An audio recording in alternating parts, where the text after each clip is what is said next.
Olá, sejam bem-vindos a mais um episódio do Investigador Pode Mais, o podcast do Sindipol-MG, o Sindicato dos Servidores da Polícia Civil de Minas Gerais. Eu sou a Gabriele Álvares, sou jornalista e hoje estou aqui para conversarmos sobre um tema muito importante, que é o crime organizado em Minas Gerais. Vamos falar sobre os desafios, sobre a evolução dessa prática no estado e também, claro, sobre as soluções para esse desafio. E para isso eu tenho a honra de receber dois convidados muito especiais, começando pelo presidente do Sindipol-MG, o Emerson Oliveira. É um prazer tê-lo aqui conosco, seja bem-vindo.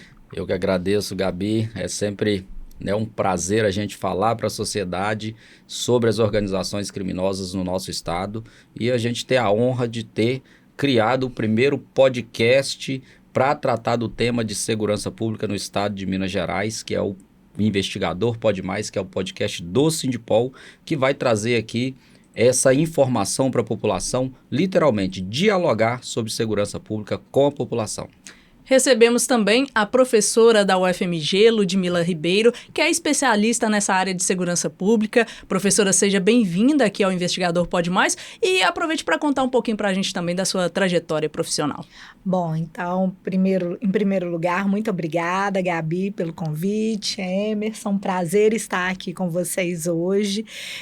Queria começar parabenizando pela iniciativa. Acho que podcasts são ótimas formas da gente conversar sobre temas espinhosos da nossa sociedade. Que bom que vocês têm esse espaço, né? Do ponto de vista da minha trajetória, eu sou formada em Direito, sou também formada em Administração Pública, tenho mestrado em Políticas Públicas e doutorado em Sociologia. Sou hoje professora do Departamento de Sociologia e pesquisadora do Centro de Estudos de Criminalidade e Segurança Pública da UFMG. Também já fui pesquisadora visitante em algumas universidades internacionais, como a Universidade da Flórida, a Universidade Estadual do Texas e a Universidade de Groningen, na Holanda. E também trabalho em alguns projetos de assessoria, já trabalhei mais, hoje bem menos, mas colaboro ainda com o Banco Interamericano de Desenvolvimento e com o Programa das Nações Unidas para o Desenvolvimento, que é o PNUD, no caso específico sobre temáticas de políticas de segurança pública, justiça criminal e sistema prisional. Acho que é um pouco isso, assim, do ponto de vista do meu currículo, ou das minhas credenciais, digamos assim. Perfeito, professora. Então, se você se interessou pelo assunto, pegue o seu cafezinho como todo bom mineiro e vem com a gente porque está começando mais um Investigador Pode Mais.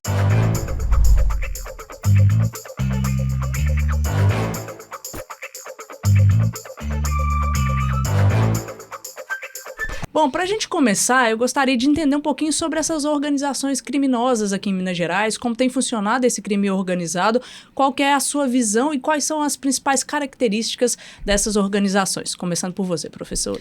Bom, então, Minas Gerais tem um contexto que ele é um pouco diferente dos outros estados da federação, mas que nos últimos anos também tem se transformado. Então, de acordo com várias fontes, né, o que a gente tem ao longo dos anos, especialmente quando a gente pensa os anos 90, anos 80, anos 90, em que, no caso do Rio de Janeiro, a gente vê a institucionalização, por exemplo, do Comando Vermelho, e nos anos 90, em São Paulo, a institucionalização do primeiro Comando da Capital. Em Minas Gerais, o que a gente sempre teve nesse período foram pequenos grupos organizados, e eram grupos de jovens, muitas vezes territoriais. Então era o grupo da rua X, o grupo da rua Y, e eram jovens que estavam ali envolvidos com o comércio de drogas ilegais, né, de substâncias ilegais, e muitas das vezes se utilizavam de armas para proteger esse comércio, e armas que também eram utilizadas para outras finalidades. Então era uma arma que era comprada para a proteção dessa mercadoria ilegal, mas num contexto de ciúmes, disputa de vizinhança, vinganças, problemas de família, essas armas acabavam sendo utilizadas para práticas de homicídio. Então, enquanto a gente viu o crescimento dessas grandes organizações especialmente Rio de Janeiro e São Paulo, Minas Gerais ainda tinha muito essa disputa, que a gente vai chamar de uma disputa territorial e uma disputa jovem. E uma disputa jovem que muitas das vezes se matava e morria nessa dinâmica, e aí você tinha momentos em que de momentos de relativa tranquilidade, depois outros jovens que ingressavam e vinham cobrar dívidas, então momentos também de picos. Então era sempre a curva de homicídios em algumas cidades relacionadas a essas dinâmicas criminais, ela parecia quase um eletrocardiograma, né? Ou seja, muitos picos, mas também muitos momentos de relativa estabilidade. Isso vai mudando a partir, especialmente na virada dos anos de 2010, porque essas organizações que são baseadas no Rio e em São Paulo começam a tentar expandir seus negócios para outros estados. Então, no caso de Minas Gerais, a gente está falando de um estado que, primeiro, tem fronteira com Rio de Janeiro e São Paulo, então seria, obviamente, um lugar mais do que óbvio do ponto de vista de tentar, então, dominar esse comércio. Mas, além disso, Minas Gerais é uma rota de passagem quando a gente está pensando essas outras fronteiras, especialmente Mato Grosso do Sul, que é uma fronteira importante para a gente poder chegar ali na América Latina, especialmente Paraguai, que é um lugar interessante do ponto de vista desse entreposto para se trazer drogas. O Brasil não produz boa parte das drogas que são consumidas e o Brasil é um país importante do ponto de vista dos portos para a Europa e Estados Unidos, né? Então, o sul de Minas Gerais, ele passa a ser bastante visado por essas organizações, em especial o primeiro comando da capital, que especialmente a partir dessa virada dos anos... A partir de 2010, que a gente tem mais notícia, ele quer, de fato, diminuir a quantidade de intermediários em relação a onde está esse mercado de produção de drogas, de tal maneira que ele possa trazer as drogas para o Brasil e também exportar essas drogas diretamente. Então, a gente tem ali um mercado muito importante. E, por outro lado, do ponto de vista ainda dentro dessa lógica mais empresarial e de entrepostos, o que a gente vê muito é uma tentativa, depois do Comando Vermelho depois do primeiro comando da capital, chegar até esses mercados produtores, uma tentativa de exportar via portos do Nordeste. Então, aí, o norte de Minas Gerais passa a ser muito importante, do ponto de vista, sobretudo, dessas fronteiras, fronteira com a Bahia. Então, como a gente vê, a gente está falando quase de duas rotas que não pegam o meio de Minas Gerais, que não pegam a região metropolitana.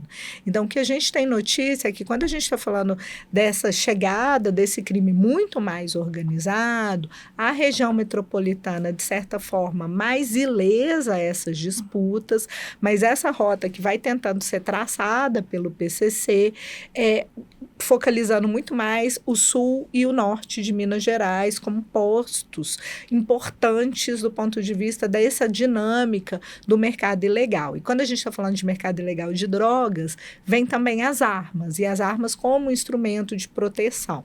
Então, muito visada nessas duas lógicas e menos, digamos, crime organizado na região metropolitana. Então, resumindo, o que a gente tem hoje? Uma disputa muito importante do ponto de vista de tentativa de institucionalização dessas lógicas de crime organizado nas fronteiras sul e norte do estado de Minas Gerais. E quando a gente está falando da região metropolitana, ainda uma presença muito dessas dinâmicas mais territoriais. Inclusive, o que a gente vê muitas das vezes é que, sobretudo o PCC, quando ele tenta entrar na região metropolitana, boa parte dessas gangues territoriais, elas resistem a essa lógica de entrada. Porque a chegada do PCC significa, muitas das vezes, a recolha das armas, o recolhimento das armas desses pequenos grupos. E como eu disse no começo, os grupos usam as armas para outros tipos de conflito. Então, eles também não querem entregar as suas armas. Então, esse seria um pouco mais do ponto de vista do que a gente tem de informações sobre o estado como um todo. Então, a gente está falando de um estado que tem 853 municípios e que tem 3 lógicas de dinâmicas de crime organizado totalmente diferentes. diferentes. Uma do sul, uma do centro, região metropolitana, e outra do norte, em que a gente está falando de lógicas distintas, entrepostos que são diferenciados, e exatamente por isso não dá para dizer, como acontece no caso de São Paulo, um monopólio do primeiro comando da capital. E, ao mesmo tempo, exatamente porque no Rio de Janeiro a gente nunca teve um monopólio do Comando Vermelho, né? Começa com o Comando Vermelho, mas isso se fragmenta. Então, você tem a ADA, né? A Associação dos Amigos dos Amigos, você tem o terceiro comando puro. Então, são organizações que vão se fragmentando muito. Também uma tentativa de disputar com o primeiro comando da capital esses entrepostos. E se no sul de Minas é muito difícil essa disputa, o que a gente tem visto é que no norte de Minas essa disputa tem uma tentativa de disputa mais efetiva, do ponto de vista de que seria mais fácil disputar o norte, e o norte um entreposto muito importante, porque está mais perto das zonas portuárias do Nordeste, onde seria mais fácil o escoamento dessa mercadoria. Então, uma tentativa de chegar ali nessas áreas, o Comando Vermelho como uma facção mais importante, que tem maior poder econômico e também maior poder de fogo. Então, o norte é ainda mais tumultuado do ponto de vista, inclusive, de dinâmicas de homicídio, e o sul com um pouco mais de institucionalidade do primeiro comando da capital e, exatamente por isso, menos homicídios. Acho que esse seria um pouco do que a gente tem de informações a partir das pesquisas que são realizadas no Estado, de como que se dá essa lógica da divisão aí, pensando no crime organizado. Agora, o Emerson, do ponto de vista da Polícia Civil, do dia a dia de atuação, como é que vocês observam essas lógicas, essa atuação mesmo do crime organizado aqui em Minas, e como que a Polícia Civil tenta atuar nisso? Bom, a professora Ludmila falou algo aqui que é muito interessante, é o que a gente sempre viu, né, até alguns anos atrás, é isso mesmo, é o domínio ali do sul do estado, né, da parte do norte do estado, mas o triângulo também, né, que é a chamada Rota Caipira, que é um local onde sai lá do Mato Grosso do Sul ali as drogas, vem do Paraguai e vai também para o norte e nordeste do país.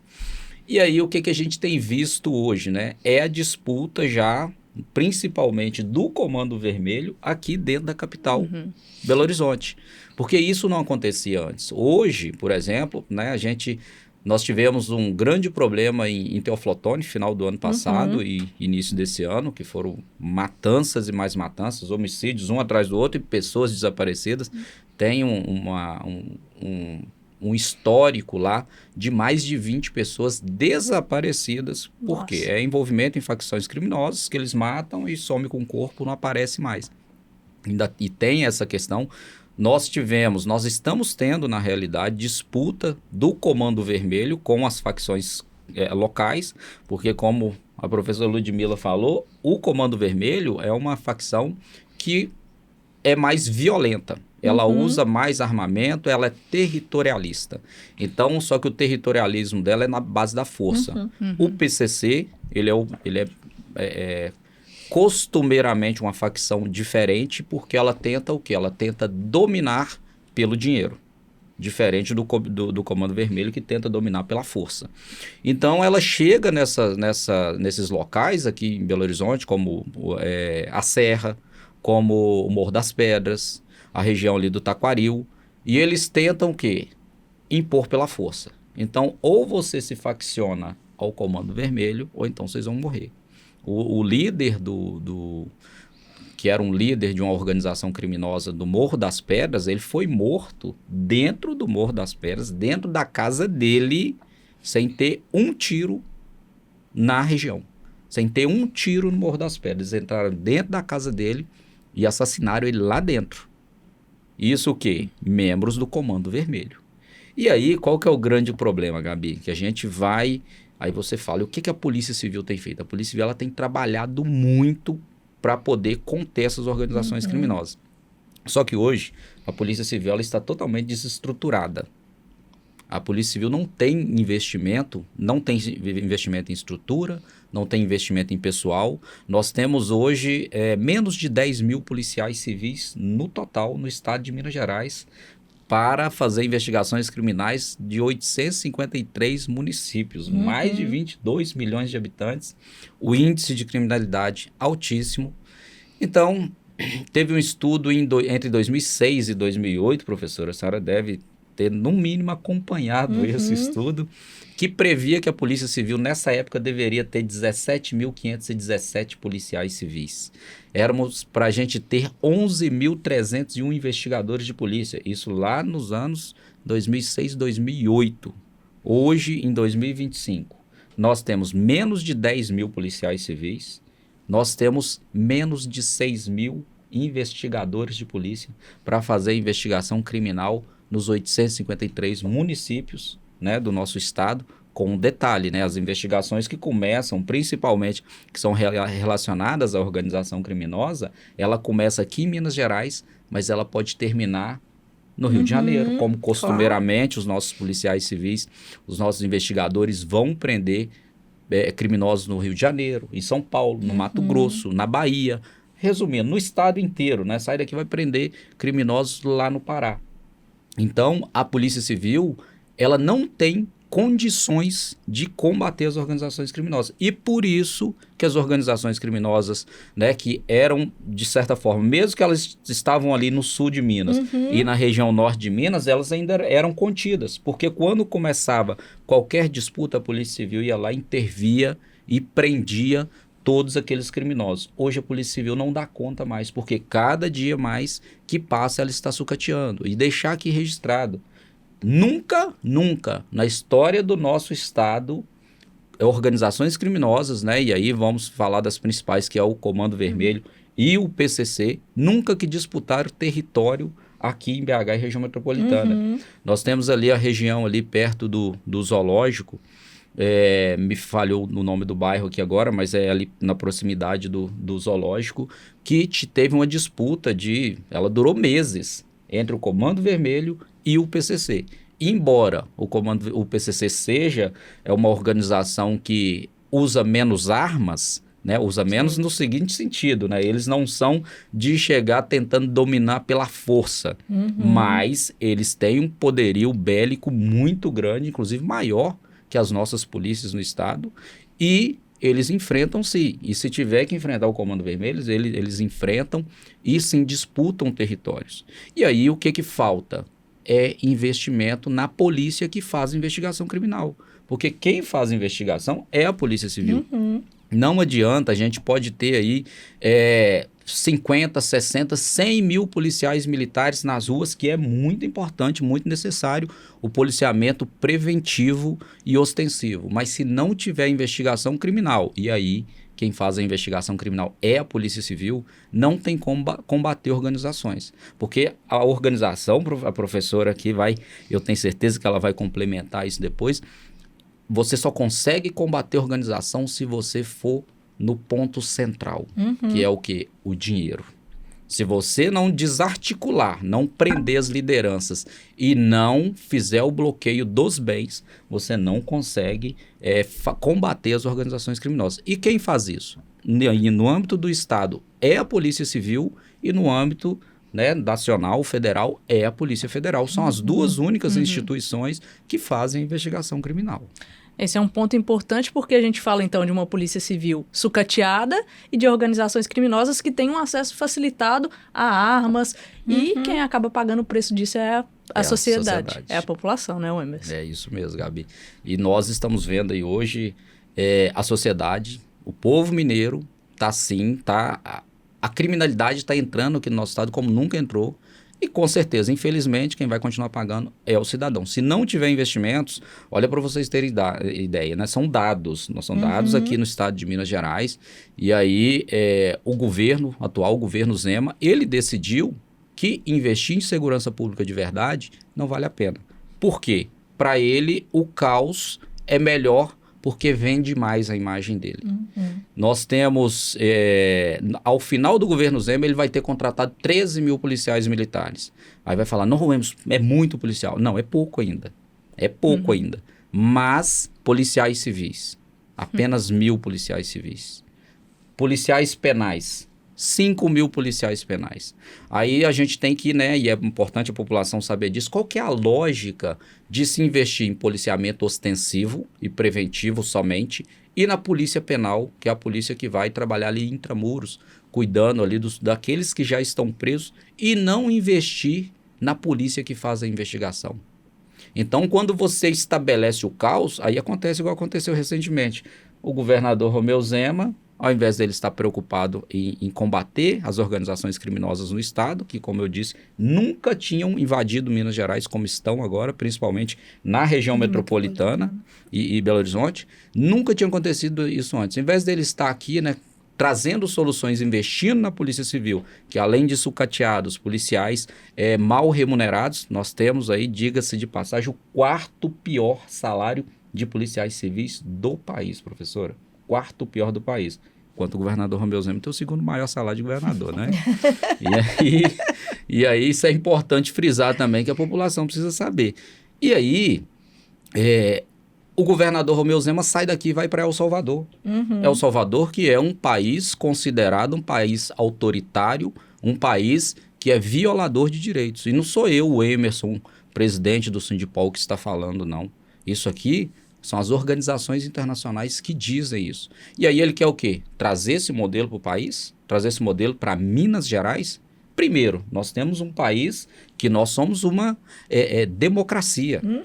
E aí nós estamos vendo esse governador fazendo propagandas, né, querendo aí se tornar presidente do Brasil, e aí eu vejo uma preocupação. Será que se ele um dia conseguir chegar a presidente do Brasil, ele vai querer transformar o nosso país numa ditadura? Mais uma vez? Então isso é algo temeroso. Então eu falo que combate organizações criminosas e combate crime é com ações de verdade.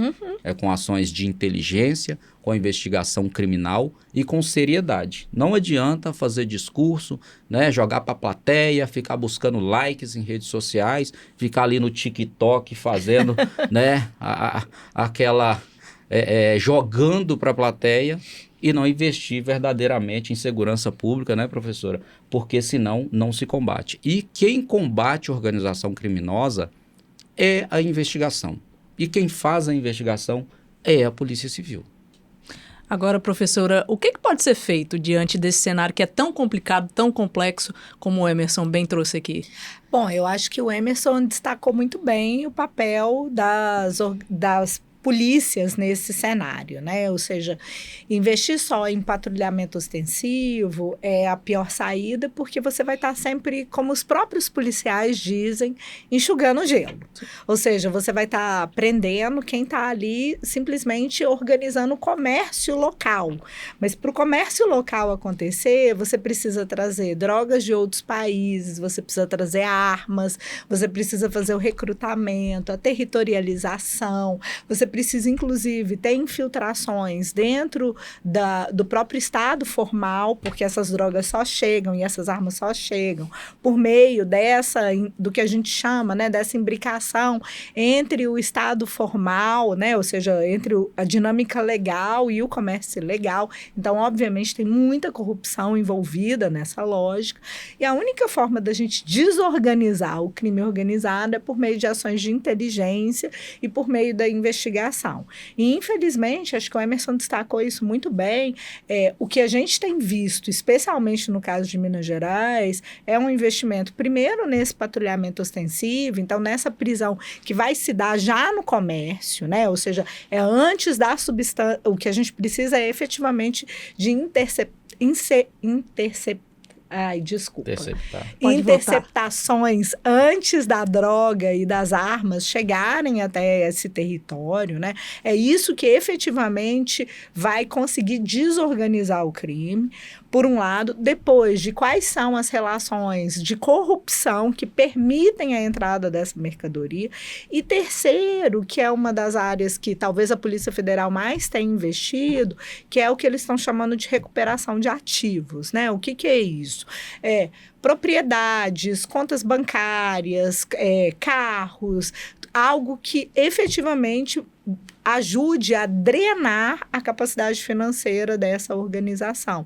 Nada disso é feito por meio de prisões em flagrante, que é o que a Polícia Militar tem capacidade de fazer. Então, essa é uma questão muito importante. Só para a gente ter uma ideia de todos os processos na Justiça Estadual por tráfico de drogas, de acordo com o levantamento do IPEA, 92% são resultados de prisão em flagrante. Ou seja, a gente só tem 8% resultados de investigação.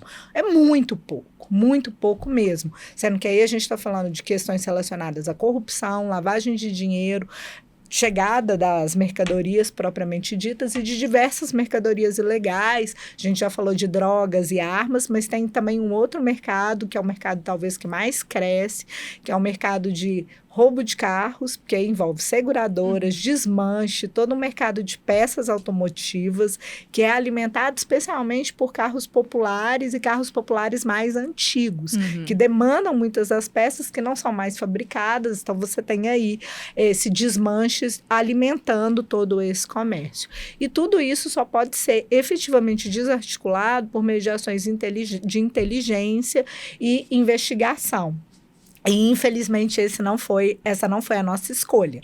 Tanto é que o estado de Minas Gerais é um dos estados da federação que tem mais policial penal do que policial civil, né? Ou seja, a gente tem mais gente vigiando preso do que gente investigando, que poderia, inclusive, evitar o aliciamento, o envolvimento dessas pessoas em dinâmicas criminais, e a gente nem precisaria de unidades prisionais, né? Ou seja, esse é o nosso grande equívoco. Então, enquanto a gente continuar insistindo nesse equívoco, efetivamente a gente vai continuar enxugando o gelo, né? Então, a gente já tem a segunda maior taxa de encarceramento, é um dos estados da federação com mais policiais penais. Então, isso diz muito, né? O Zema não foi à toa em El Salvador. El Salvador é um dos estados das Américas com maiores taxas de encarceramento. Então, a gente está falando efetivamente de um modelo que vamos colocar todo mundo na prisão. O grande problema é que a gente só faz uma porta giratória, né? Ou seja, a gente vai colocando mais gente na prisão, mais gente sendo recrutada, mais gente indo para a prisão, e essa equação nunca chega ao fim.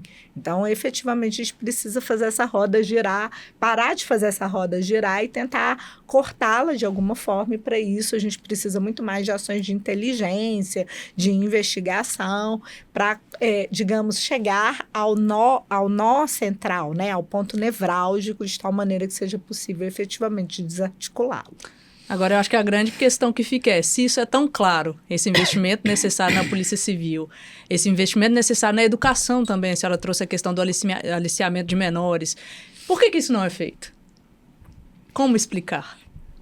Eu gostaria de ouvir essa resposta primeiro da professora Ludmila. Bom, eu acho que tem primeiro uma escolha que é política, né? Do ponto de vista do nosso modelo de segurança pública, acho que o Emerson colocou isso de uma forma muito adequada, ou seja, é muito mais fácil do ponto de vista, inclusive, da ideia ilusória de sentimento de segurança. Se eu vejo mais polícia na rua, a ideia é que eu vou me sentir mais seguro, mas na verdade é o contrário. Se eu vejo mais polícia na rua, significa que tem alguma coisa que está chamando essa polícia para ali, então significa que tem mais crime, que tem mais violência. O ideal seria a gente ter formas de se pensar, políticas públicas que não demandassem tanto essa ação policial. E daí a gente precisa muito mais de mecanismos de prevenção. E quando a gente está falando do outro lado, né? Então, falar, por exemplo, de aliciamento, não estou dizendo que a educação não seja importante, mas a gente é um dos países da América Latina que não tem escola em tempo integral. Então, para começar, você está 4 horas na escola e todo o restante do dia a supervisão é feita pela rua, porque é ilusório achar que as mães vão trabalhar apenas 4 horas por dia, né? E aí a gente está falando efetivamente de famílias que só tem a mãe, que os homens saem de casa, que os homens são mortos, que os homens abandonam. Então, ou seja, todo um cenário complexo do ponto de vista social e uma escola que só vai ajudar essa mãe 4 horas. E é literalmente dentro dessa lógica. Estou ajudando, porque a função de cuidado dessas crianças e jovens, ela é totalmente das mães. Então, ou seja, é a rua que acaba fazendo essa supervisão na ausência de políticas públicas. E, além disso, tem uma série de outras dinâmicas que muitas das vezes vão estar ali colocando esse jovem em risco, porque aí é muito fácil a gente dizer, então beleza, vamos resolver o problema colocando só esses jovens na escola 8 horas por dia ou 10 horas por dia. Mas você tem um outro problema, que você precisa das duas coisas. Por quê? Porque você não pode ter esse comércio, esse mercado ilegal chegando até essas periferias, porque a partir do momento que chega, é uma ideia, inclusive racional. A gente está falando de pessoas que estão numa situação, muitas das vezes, de vulnerabilidade socioeconômica, inclusive as próprias mulheres. Então, tem que cuidar dos filhos, não tem renda, a escola é só 4 horas e tem ali, eu te ofereço, então, você fazer a atividade burocrática, que é o livro caixa. Eu te ofereço fazer o empacotamento das drogas e com isso ainda pode combinar com todas as suas tarefas de cuidado. É uma escolha racional. Então, se você não tem uma lógica que combine esses dois tipos de ação, né, que evite essa chegada e, ao mesmo tempo, que dê uma certa estrutura do ponto de vista, inclusive, de opções para esses jovens, né, do ponto de vista de outros tipos de supervisão. E aí nem estou dizendo assim de opções, é lista e lista. Não, de outros tipos de supervisão, porque só tem a supervisão da rua mesmo, né? Vai ser muito difícil a gente sair dessa retroalimentação, dessa roda girando o tempo inteiro. Excelente resposta da professora. E por que né, até pedi ela para responder antes? Gente, é uma coisa muito lógica. Hoje, o mote de campanha, porque aí eu vou falar o mote de campanha do governador Zema, né, para tentativa de presidência da República, é o quê? Segurança pública. E o que ele faz? Compra viaturas caracterizadas. Para vocês terem ideia, nós temos as unidades policiais hoje do nosso estado, primeiro que falta policial. Nós estamos viajando no estado e visitando os colegas no interior, a situação é precária. Na capital é muito precária e na região metropolitana, no interior é pior. E nós temos unidades policiais da Polícia Civil que nós não temos sequer policiais civis. Nós andamos viajando, Vale de Jequitinhonha, por exemplo, tinham 4 unidades policiais que tinham servidores da prefeitura. Tinha uma unidade, inclusive, ali Vale de Jequitinhonha, já chegando ali no norte ali do estado, numa cidade chamada Itinga. Ela é dividida por um rio ao meio, ela tem em torno de 12 mil habitantes. Um lado quem controla é o PCC, o outro lado quem controla é o Comando Vermelho. Na unidade da Polícia Civil, tem uma estagiária da prefeitura trabalhando. Nossa. E é ela que faz a oitiva das pessoas que foram presas em flagrante por algum motivo, ou tem alguma denúncia, é ela que ouve, e sozinha. Então, quando o governador Romeu Zema, ele decide investir só na imagem e não no combate real da criminalidade, ele começa aí deixar que as organizações criminosas se expandam no nosso estado. Hoje, para você, né, você que está aí vendo a gente nesse momento, às vezes não percebeu, mas começa a observar essas viaturas da Polícia Militar paradas em cima das calçadas, toda fechada e com giroflex ligado. Não tem um policial. Não tem nem por perto, mas às vezes o cidadão ele pensa o seguinte, nossa, tem uma viatura, tem policial, eu estou seguro. Mas é o que a professora falou, quanto mais policiamento ostensivo, mais alto é o índice de criminalidade. E por que ele é mais alto? É porque está precisando ter mais policiais na rua para tentar prevenir. Só que a prevenção você faz de cima para baixo. Não adianta você ir lá e prender, eu tenho dito ultimamente que se for analisar todas as reportagens que falam que a Polícia Militar prendeu um dos maiores traficantes, eu falei, todos os maiores traficantes de Minas Gerais já foram presos, que toda hora prende um dos maiores traficantes. Então, quando você chega e prende aquele indivíduo que está ali na biqueira, vendendo uma droga, é importante tirar de circulação? É. Mas por que a droga está ali? Porque ela veio de algum lugar. E se ela veio de algum lugar, é porque o crime não foi evitado. E ele só vai ser evitado, só vai tirar essas drogas de circulação se houver investimento na investigação criminal. Porque é a investigação criminal que vai tirar aquele indivíduo lá em cima, que é o cabeça da organização, que está organizando, que está comprando a droga lá no Paraguai e trazendo para cá.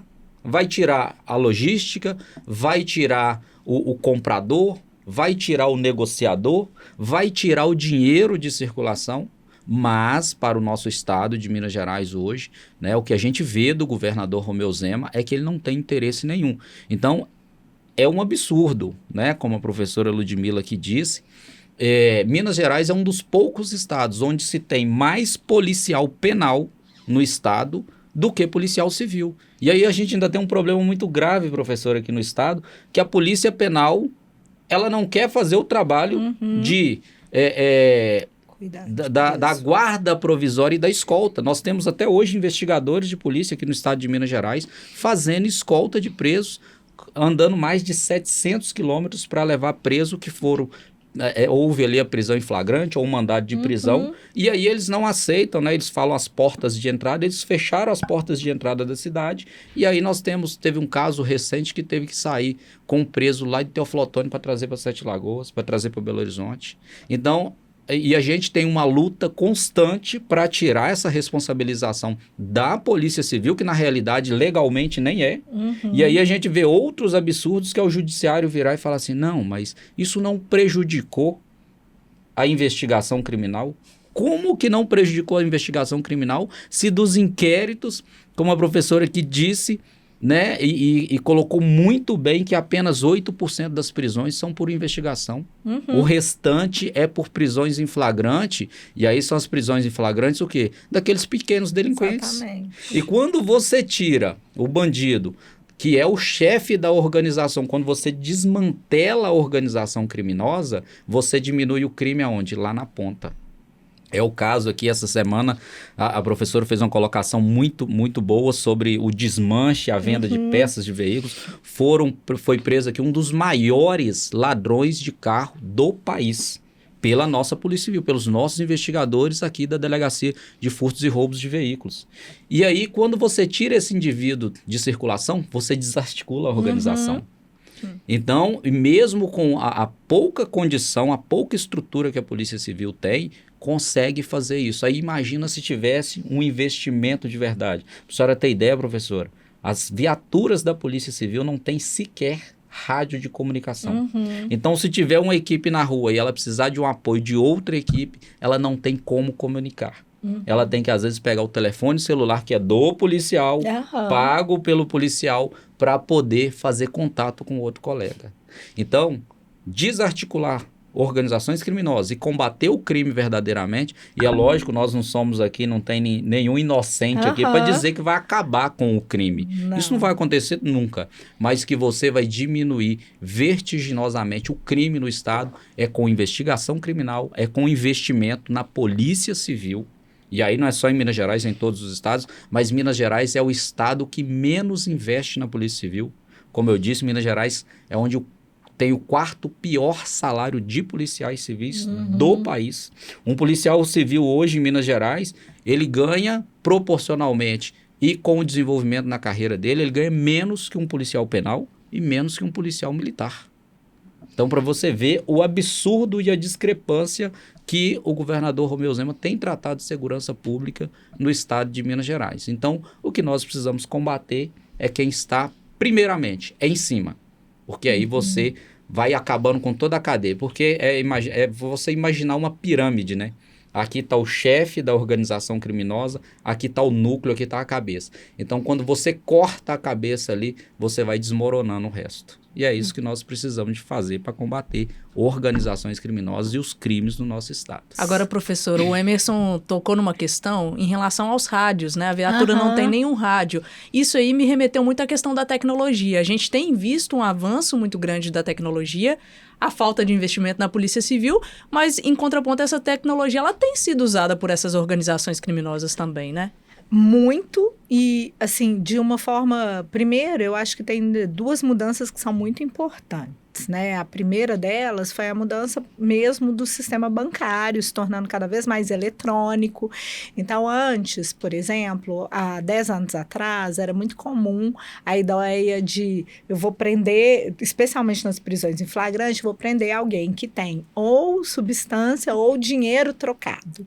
Isso já não acontece mais. Por quê? Porque o comércio ele é todo eletrônico. Sim. Então, vide aí o Pix. Você tem, inclusive em Belo Horizonte é ótimo, porque você tem pessoas pedindo no sinal, falando, me doe pelo meu Pix, né? Ou seja, isso foi uma mudança tremenda. E exatamente por isso é muito mais difícil você rastrear. É muito mais fácil você rastrear, porque, em teoria, você tem todos esses registros dentro do sistema bancário, mas ficou muito mais difícil, porque aí sim você precisa de muito mais tecnologia, né? Ou seja, você precisa muito mais. Então, não é mais a lógica de investigação que a gente tinha antigamente, que era o depoimento, a escuta telefônica. As pessoas não falam mais ao telefone. Então, você precisa de uma nova tecnologia para poder lidar com tudo isso. E é claro, muito mais inteligência, inclusive inteligência artificial, do ponto de vista de entender bem, olha, tem sempre esse tipo de comunicação aqui do ponto de vista do sistema bancário, tem sempre esse tipo de comunicação do ponto de vista do sistema de troca de mensagens. E a gente não está mais falando de ligação. E claro, se a gente não investe no recurso humano, porque as pessoas ficam assim, mas tem inteligência artificial. Mas quem programa a inteligência artificial? São os indivíduos. Então, se você não investe nesses indivíduos do ponto de vista de criar, inclusive, algoritmos de inteligência artificial para rastrear essas trocas financeiras e essas trocas de mensagem, vai ser muito mais difícil se investigar, né? Então, acho que essa é uma das grandes questões que se coloca hoje em dia. Então, boa parte, por exemplo, dos estudos que a gente tem é uma mudança completa do ponto de vista de paradigma, de comunicação, e muitas das vezes investigações, exatamente porque a gente não investiu no recurso humano, né, ou na contratação de novos recursos humanos ou na formação de novos recursos humanos, uma investigação muito presa à escuta telefônica e pessoas, a coleta de depoimentos. Não estou dizendo que isso não seja importante, é claro que é, mas não é só isso. A gente precisa muito mais hoje de investigações que sejam capazes, inclusive, vou pegar a questão do roubo de carros, né? Então, você tem a pessoa que vai encomendar o roubo do carro, a pessoa que vai roubar o carro, a pessoa que vai esfriar o carro, no sentido de deixar de fazer com que ele seja um alvo da polícia esquecer que aquele roubo aconteceu. Aí você desmancha o carro inteiro ou vem e vai vendendo esses pequenos pedaços. Nada disso passa por comunicação. Tudo isso é por mensagens em diversas redes, em diversos aplicativos, que muitas das vezes desaparecem em 24 horas, que muitas das vezes não deixam lastro. Então, você precisa não mais desse policial que vai estar ali fazendo escuta. Você precisa de gente que seja capaz de entrar dentro dessas redes, de estar articulado do ponto de vista dessa troca de mensagem ou da troca financeira, né? Então, é uma mudança completa do ponto de vista de inteligência. E para isso a gente efetivamente precisa repensar os nossos métodos de investigação. Agora, o Emerson, como lidar com tudo isso, com essas mudanças, sem investimento, sem estrutura, principalmente sem investimento no ser humano, no policial civil? Como lidar, como acompanhar toda essa evolução do crime?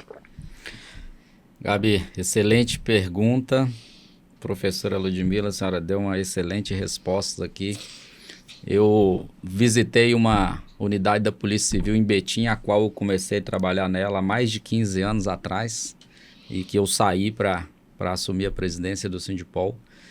E o computador que eu cheguei e comecei a trabalhar nele, que a gente fazia o registro das ocorrências, é o mesmo que está lá até hoje.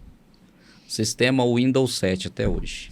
Então a gente não consegue fazer investigação hoje. E isso há muitos anos, nós já falamos isso, nós investigadores de polícia falamos isso há muitos anos. Sem tecnologia é impossível fazer investigação. E eu vejo um grande problema, e depois eu gostaria que a professora Ludmila também comentasse um pouco sobre isso.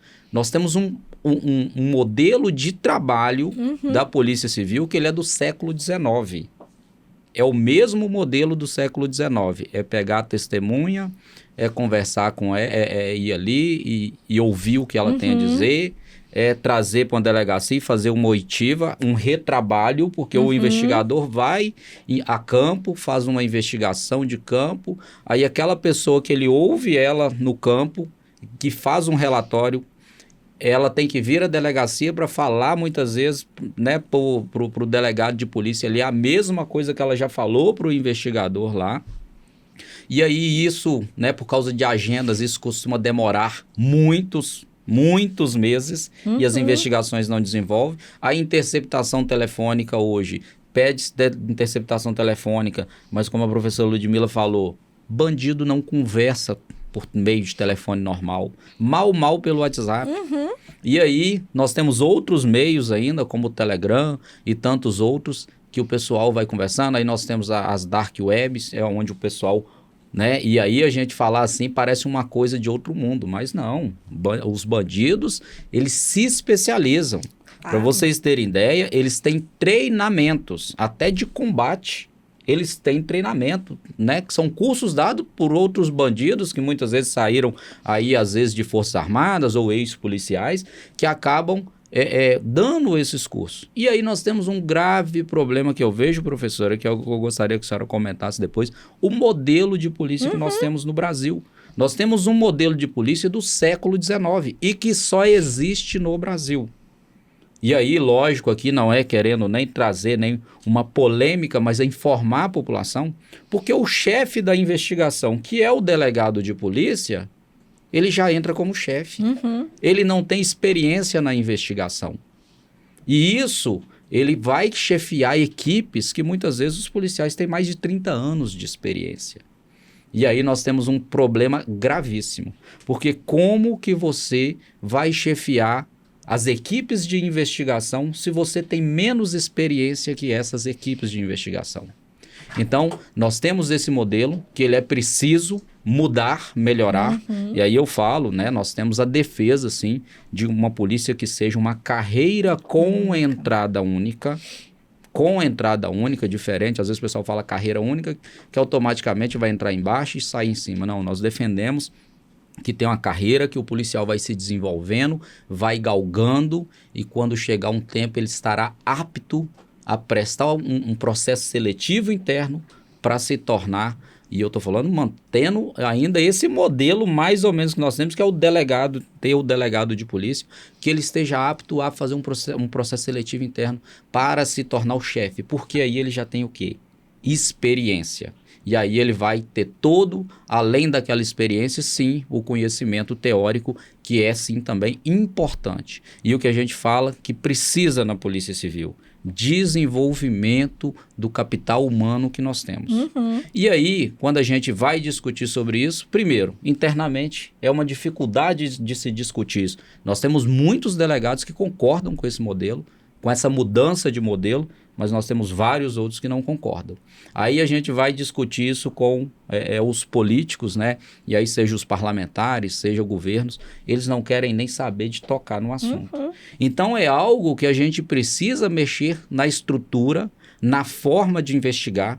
A gente precisa trazer tecnologias, mas a gente precisa também repensar o nosso modelo de polícia no país, o nosso modelo de segurança pública, que é um sistema, e aí, voltando para a parte ostensiva, um sistema militarizado.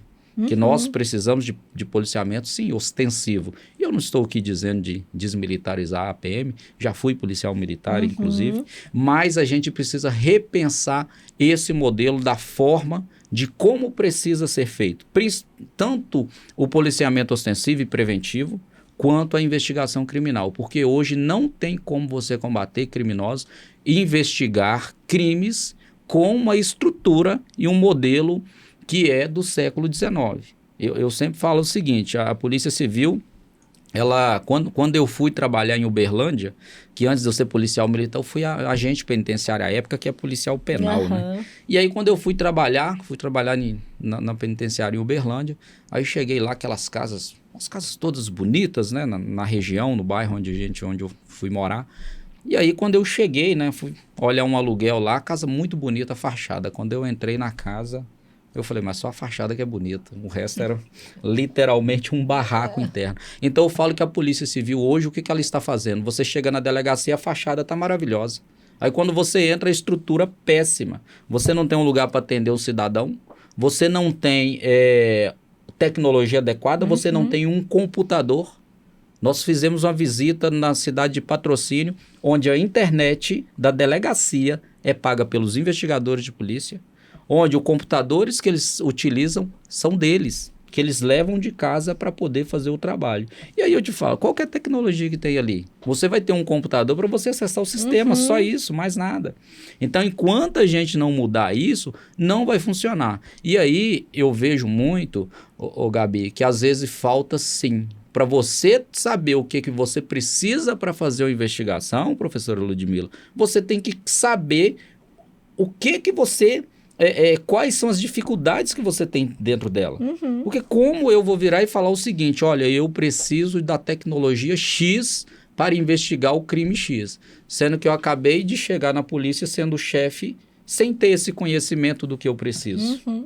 Então, a gente precisa repensar isso, precisa repensar o modelo. Nós do Sindipol sugerimos que para o delegado de polícia se tornar um delegado regional, se tornar um chefe de departamento, seria aí colocar necessariamente um mestrado na área de gestão, seja de gestão pública, de gestão de pessoas, para poder conseguir fazer esse trabalho, lógico que além, né, do conhecimento jurídico que ele tem ali.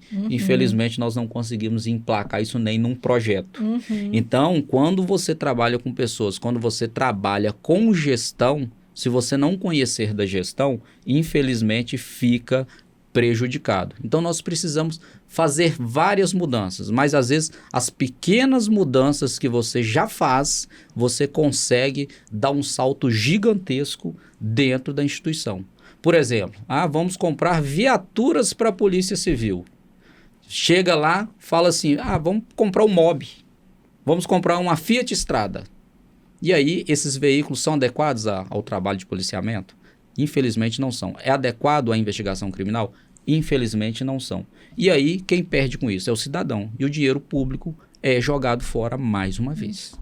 Infelizmente, nosso tempo está acabando, a conversa está boa. Professora, só para a gente concluir, então, esse ponto, esse modelo da Polícia Civil, ele precisa mudar mesmo? Com toda certeza. Assim, na minha opinião, acho que existem milhares de estudos mostrando isso. Tem 2 problemas centrais ali no modelo de Polícia Civil.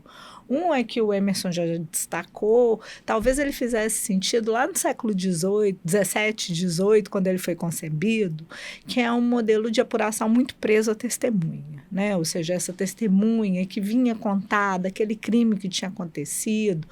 Isso fazia sentido quando a gente estava falando de uma sociedade rural, de crimes que eram crimes violentos, mas crimes de sangue, roubos, né? Ou seja, isso não faz sentido quando a gente está falando de crimes altamente sofisticados do ponto de vista de onde se dá hoje as nossas interações, que é no mundo online. Então, a testemunha, inclusive a testemunha, ela tem quase nada a dizer porque ela não viu o que estava acontecendo. Né? Vide aí os grandes escândalos. A gente pode pegar só o escândalo do INSS, ou seja, você começa ali debitando de 1, 2, 3 contas, pequenos valores, isso tudo está no mundo online, né? Ou seja, não é uma testemunha. A testemunha, ela pode ajudar? Claro, ela ainda pode ajudar, mas dando aquele, digamos, dando o fio a partir do qual o policial vai puxar, mas vai puxar todo nesse mundo virtual. Então, acho que aí a gente tem um problema. E o segundo problema é esse enorme apego ao bacharelismo, né? Então, ou seja, essa formação jurídica. Isso talvez fizesse sentido quando a gente tinha quase nada de conhecimento jurídico. Hoje, a gente precisa muito mais de, talvez, engenheiros de software, cientistas da computação, analistas de dados, fazendo boas investigações, do que um advogado, alguém que foi formado para poder aplicar aquela lógica ali dentro de uma régua que é a régua do Código Penal ou do Código de Processo Penal, né? Isso diz muito pouco sobre a capacidade de desenvolvimento de ações de inteligência.